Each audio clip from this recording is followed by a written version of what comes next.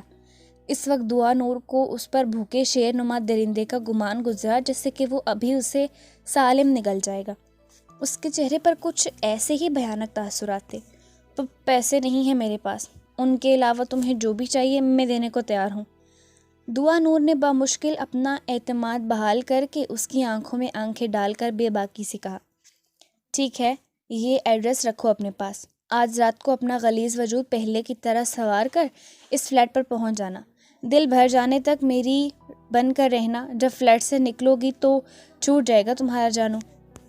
انل کا لہجہ حقارت آمیز تھا، مگر سامنے والی نے سکون سے کارڈ اٹھا کر اپنی مٹھی میں بند کیا تو انل کا دل کیا چلو بھر پانی میں ڈوب کے مر جائے، اپنے انتخاب پر شرم سے زمین میں گڑ جائے۔ اس کا یہ انتخاب تھا جو اتنی پستیوں میں گرنے کو تیار تھا۔ انل کی گھٹیا ترین آفر پر اس کے ماتھے پر بل تک نہ آیا، یا یہ اس کے لیے کوئی عام بات تھی؟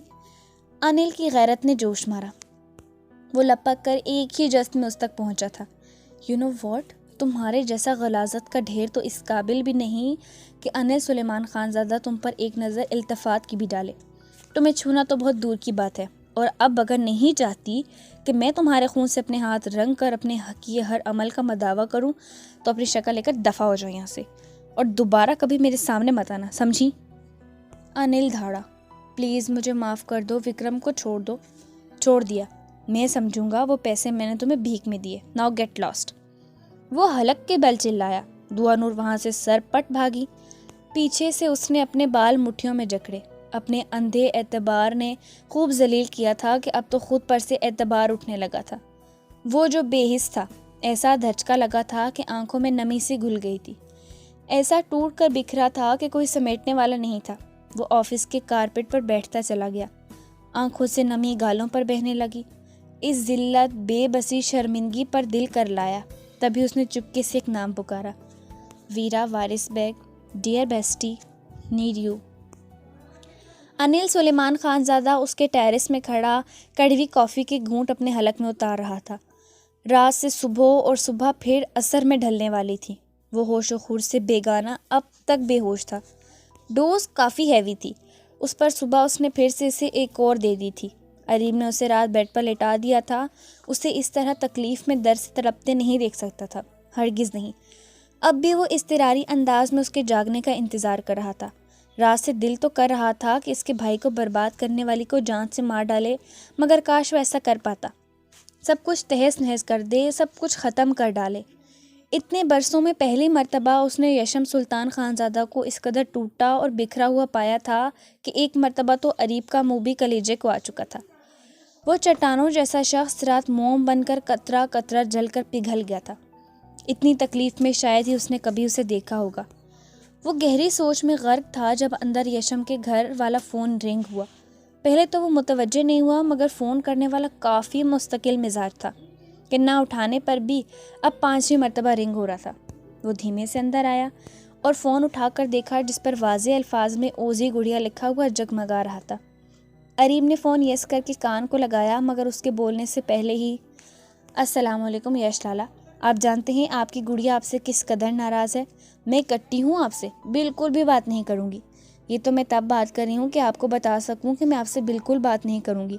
آپ کو بالکل فکر نہیں ہے نا اپنی گڑیا کی، تبھی مجھ سے اتنے دنوں سے بات کرنا پسند نہیں کی۔ لالا آپ، میں تمہارا یش لالا نہیں، تمہارا بندہ ہوں، مجازی خدا سرتاج۔ اریب جو اس کی نان سٹاپ دھواں دار ایکسپریس سے کافی حیران ہوا تھا، اسے چپ کروانے کو بے اختیار ہی بول دیا۔ سامنے وہ اس ڈریکولا کی آواز سن کر اپنی جگہ سے 1 فٹ تو ضرور اچھلی ہوگی۔ کون؟ وہ پریشان ہوئی۔ اریب سلی خان زادہ ہوں مسز، اریب نے سنجیدگی سے کہا۔ پل بھر کو تو اسے چپ لگ گئی، مگر فون رکھنے کی بھی تو گستاخی نہیں کر سکتی تھی نا آپ۔ یش لالا کا کدھر ہیں؟ مجھے ان سے بات کرنی ہے۔ وہ جھجک کر بولی، ٹھیک نہیں ہے تمہارے یش لالا، طبیعت خراب ہے اس کی۔ اریب نے اسے حقیقت بتائی کہ وہ صبح سے بخار میں پھنک رہا تھا۔ کیا ہوا ہے میرے لالا کو؟ اریب نے اس کے لہجے میں واضح بے قراری محسوس کی، تب وہ لمحے بھر کو چپ ہوا۔ اور اگر یش کی جگہ میں بیمار ہوتا تو تب بھی کیا تم اتنی ہی پریشان ہوتی؟ اریب نے اس سے عجیب سا سوال پوچھا۔ کیا؟ وہ گھبرائی اور ساتھ ہی خاموش بھی ہو گئی۔ وہ مجھے مما بلا رہی ہیں، کیا میں جا سکتی ہوں؟ اس نے معصومیت سے بہانہ گڑھ کر اس عریب غریب سے گلو خلاصی کی اجازت چاہی۔ عریب اس کے الفاظ، اس کی آواز سنے گیا۔ گہری نگاہیں یشم سلطان خانزادہ کے بکھرے ٹوٹے ہارے وجود پر گڑی تھیں۔ وہ اب خاموش تھی۔ اچھا سنو میمی گل، عریب نے یشم کے لال بھبوکا چہرے کی جانب دیکھتے اسے مخاطب کیا، جو اتنی گہری بے ہوشی میں بھی جیسے بے قرار سا تھا۔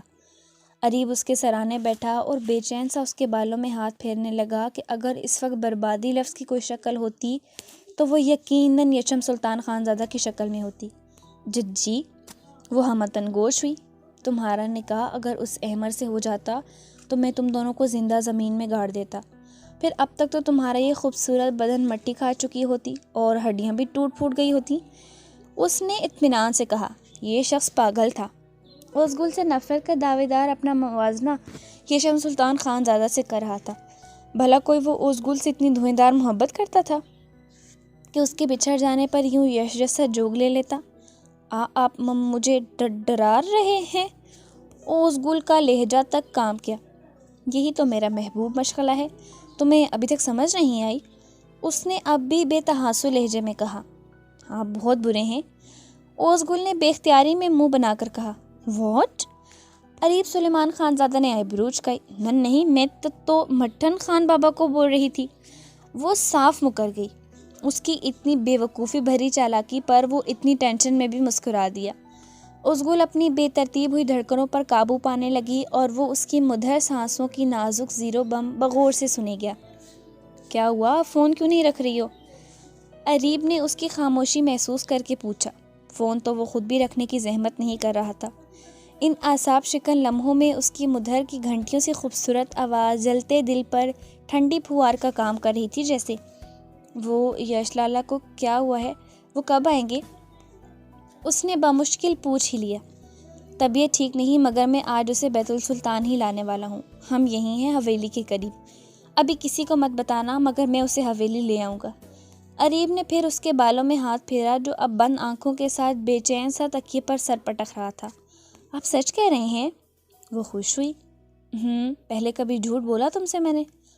وہ اسے اپنی گول گول باتوں میں گھمانے لگا۔ وہ پھر خاموش ہو گئی۔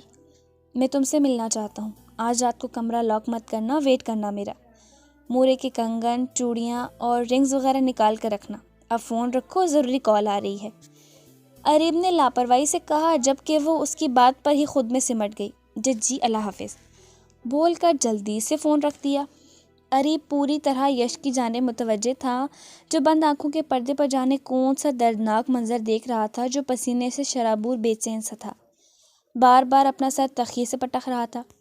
یش! عریب نے اسے جھنجھوڑا۔ سوہن! وہ چلا کر اسے پکارتا ایک جھٹکے سے بیدار ہوتا اٹھ بیٹھا۔ عریب کی ماتھے کی رگیں پھر سے تن گئیں۔ یش نے اپنا سر دونوں ہاتھوں میں گرایا جو درد سے پھٹ رہا تھا۔ اپنا دکھتا سر دباتے پاس بیٹھے شخص کا خیال آیا اور کل رات کا ایک ایک منظر اس کی آنکھوں کے بالکل سامنے گھوم گیا۔ یشم کا دل اچھل کر حلق میں آیا۔ اسے کم از کم پاس بیٹھے شخص کے سامنے یوں نہیں بکھرنا چاہیے تھا۔ اب اس موزوں شخص کو لگام لگانا بہت مشکل ہو جائے گا۔ وہ ہر طوفان اپنے اوپر جھیل گیا تھا، مگر پاس بیٹھے شخص میں برداشت کا مادہ نہ ہونے کے برابر تھا۔ وہ خاص کر اس کے لیے اب زمین آسمان ایک کرنے کے در پہ ہو جائے گا۔ چہرہ بخار کی حدت سے سرخ تھا، ملگجا حلیہ، سلوٹ زدہ کپڑے، بکھرے بال۔ یشم سلطان نے فوراً خود کو کمپوز کیا اور بیڈ سے اٹھ بیٹھا۔ عریب اسے بے تاثر سرد و سپاٹ نگاہوں میں دیکھے گیا۔ میں فریش ہو کر آتا ہوں۔ وہ بھرپور طریقے سے نگاہیں چراتا ڈریسنگ سے اپنے کپڑے لے کر واش روم میں گھس گیا۔ کافی دیر شاور کے نیچے کھڑا وہ اپنے جلتے ہوئے تن بدن کو پرسکون کرنے کی کوشش کرتا رہا۔ ساتھ میں اپنے دماغ میں الفاظ ترتیب دینے لگا کہ اب اس موزور آدمی کو کیسے شانت رکھنا ہے، کہ اس وقت اس کے سامنے اس کا دوست نہیں، اس کا بڑا بھائی تھا، اور اس وقت یشم سلطان کو اپنے بڑے بھائی کا سامنا کرتے اسے صفائیاں وضاحتیں پیش کرنی تھی۔ کچھ دیر بعد وہ ٹاول سے بال رگڑتا شرٹ لیس باہر آیا تو اریب کمرے کے بیچوں بیچ کھڑا تھا۔ ویسے تو میں اپنے طریقے سے سب کچھ پتہ کر چکا ہوں کہ تم نے اپنے ساتھ کیا کیا اور اس بے حس وعدہ خلاف لڑکی نے تمہارے ساتھ کیا کیا، لیکن میں ہر بات تمہارے منہ سے سننا چاہتا ہوں یشم سلطان خانزادہ۔ تمہاری ہمت بھی کیسے ہوئی یہ کرنے کی؟ وہ سانس لینے کو رکا اور اس کے ساتھ ساتھ اچھی طرح سوچ کر کوئی سب سے آسان اور سیدھا طریقہ مجھے بتا دو اسے اٹھا کر یہاں لانے کا۔ میرے طریقوں سے تمہاری محبوبہ کو بے تحاشا تکلیف اٹھانی پڑے گی اور وہ طریقے شاید تمہیں پسند نہ آئیں۔ میں نے اپنے طریقے آزمائے تو قسم خدا کی بہت تباہی ہوگی۔ اریب سلح خانزادہ حلق کے بل چلایا تو جیسے پورا فارم ہاؤس ہل گیا تھا۔ یشم نے اپنے جبڑے بری طرح بھینچے۔ پلیز لالا، مجھے کچھ نہیں چاہیے، کسی اور کی ملکیت پر ڈاکہ نہیں ڈال سکتا۔ اس نے بے بسی سے جبڑے بھینچے۔ اور اسے کسی اور کی ملکیت ہونے کیسے دیا تم نے، اور خود اس کی ہمت کیسی ہوئی تم سے وعدہ خلافی کرنے کی؟ وہ اب بھی دھاڑ کر بولا، میں ٹھیک ہوں لالا، آپ میری فکر مت کریں۔ یشم نے کہتے اپنے بال برش کیے۔ میں سب کچھ تباہ برباد کر دوں گا یشم، کسی کو نہیں چھوڑوں گا۔ آپ ایسا کچھ نہیں کریں گے لالا، آپ کو میری قسم، میں بھول جاؤں گا اسے۔ کہتے یشم نے نگاہیں چرائیں۔ افسوس، تمہارا لہجہ اور آنکھیں تمہاری اس بے تکی بات کا ساتھ بالکل نہیں دے رہی۔ اریب نے استہزائیہ لہجہ اختیار کیا۔ اریب اسے اس کی قسم دینے پر بری طرح تل ملایا تھا۔ پلیز لالا، میں پہلے ہی تکلیف میں ہوں، مجھے ہجر کے ناگ نے ڈسا ہے، میرے روم میں درد کی لہریں اٹھ رہی ہیں۔ ایسی باتیں کر کے مجھے اور تکلیف مت دیجیے۔ بڑی مشکل سے اس دل کو سمجھایا ہے، اب پھر سے خود کو جھوٹی آس میں رکھ کر مزید کوئی تکلیف نہیں دینا چاہتا۔ میں آپ کو قسم دے چکا ہوں، آپ کچھ نہیں کریں گے اور اس کے بعد اس ٹاپک پر کوئی بات بھی نہیں کریں گے۔ پلیز لالا پلیز، مجھے اس فیس سے باہر نکلنا ہے، مجھے اور تکلیف مت دیں، میں مزید کوئی بھی دھچکا برداشت نہیں کر پاؤں گا۔ یشم نے ڈریسنگ پر دونوں ہاتھ جما کر آنکھیں زور سے بینچ کر کہا تو اریب سلیمان خانزادہ جبڑے بینچ کر رہ گیا۔ یہ وہ تھا جس نے اریب کو بے بس کر دیا تھا۔ اگر بیچ میں نہیں آتا تو جانے وہ کون سی تباہی و بربادی لاتا۔ میں کچھ دن بیت السلطان میں رہنا چاہتا ہوں لالا، یشم نے کہا۔ میں بھی یہی چاہتا ہوں، تم تیاری کرو، میں 5-10 منٹ میں ایک ضروری فون کال کر کے آیا۔ اریب نے بھی خود پر پھر سے وہی بے حسی کا خول چڑھاتے لہجے میں سخت ناراضگی لیے ہوئے کہا۔ یشم نے اسبات میں سر ہلایا تو وہ تن فن کرتا کمرے سے باہر نکل گیا۔ یشم سلطان نے آنکھیں موند کر تکلیف کے احساس سے ایک گہری سانس خارج کی۔